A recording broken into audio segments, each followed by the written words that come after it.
የሳውላ ከተማ ማዘጋጃ ቤታዊ አገልግሎት ዋና ስራ አስኪያጅ አቶ ፍጹም ጳውሎስ መነሻውን በሳውላ ከተማ ቱርጋ ቀጠና አድርጎ መዳረሻውን ሳውላ ፖሊቴክኒክ ኮሌጅ ድረስ የሚዘልቅ በህብረተሰብ ተሳትፎ የሚገነባ 7.9 ኪሎ ሜትር የሚሸፍን የውስጥ ለውስጥ አስፋልት ስራ ዲዛይን ማስጀመር የሚያስችል የግብ ስምምነት ከደቡብ ኢትዮጵያ ክልል ዲዛይን ግንባታና ቁጥጥር ድርጅት ጋር መፈራረማቸውን ገልጸዋል። ይሄ መንገድ በአስፋልት ደረጃ ሲጠናቀቅ ከተማው በአንድ ጊዜ አሁን ከነበረበት የመሰረተ ልማት ችግር ይወጣል።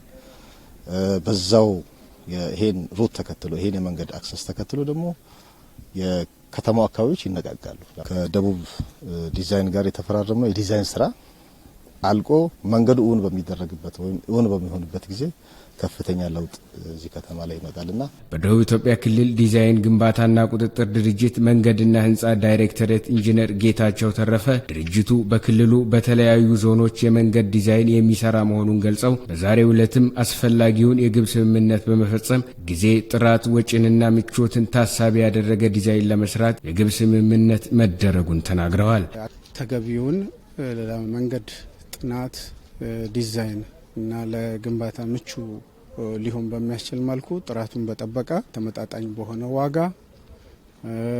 ደህንነቱን የጠበቀ የመንገድ ጥናት ዲዛይን ሰርተን ለማስረከብ ነው እንግዲህ ዛሬ ስምምነት እየፈረምን ያለ ነው ማለት ነው። የጎፋ ዞን ምክትል አስተዳዳሪና የስራና ክህሎት መምሪያ ኃላፊ አቶ ምናሴ ኤልያስ ከተሞች እድገታቸው ፈጣን እንዲሆን የመንገድ መሰረተ ልማት ማስፋፋት ሚናው የላቀ በመሆኑ በከተማዋ የውስጥ ለውስጥ አስፋልት መንገድ ግንባታ ለማሳካት የዞኑ አስተዳደር ከከተማው ጎን በመሆን አስፈላጊውን ድጋፍ ለማድረግ መዘጋጀቱን ገልጸዋል። ከዚህ በፊት ማህበረሰብ ተሳትፎ አድርገን በሳውላ ከተማ ቢያንስ ከ2 ኪሎ ሜትር በላይ የአስፋልት የውስጥ ለውስጥ ስራዎችን በማህበረሰቦቻችን ብሎም በዞናችን ውስጥ ባሉ መዋቅሮች ተሳትፎ ጥሩ ስራዎች ተሰርተዋል።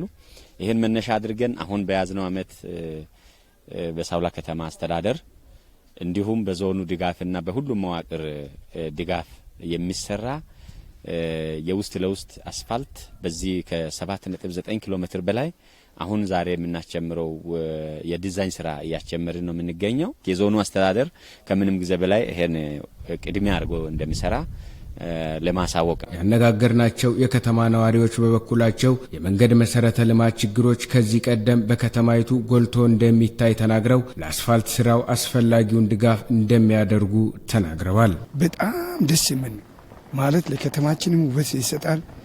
ለንግድ እንደገና ደግሞ ይሄ ወደ ኋላ የቀረበት ከተማ ነውና ይህንን ከተማ እንደገና እንደሌላ ከተማ በማድረጋቸው በጣም ለኔ ደስታ እየተሰማ ከህብረተሰቡ እንግዲህ አንደኛ ሀሳብ፣ ምክር ለምሳሌ በአይነትም በገንዘብ ሁሉ ድጋፍ ያስፈልጋል።